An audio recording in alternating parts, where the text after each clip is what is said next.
丧彪买了一辆8手拖拉机，这天他拉了4个大橘子，艰难地行驶在泥泞的山路上。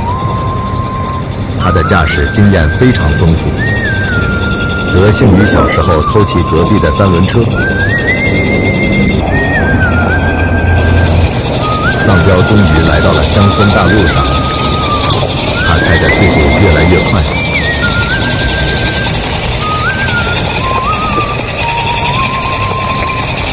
就这样的橘子，他一天要拉上10趟。今天已经是第8趟了，丧彪脸上洋溢着笑容，对未来充满了希望。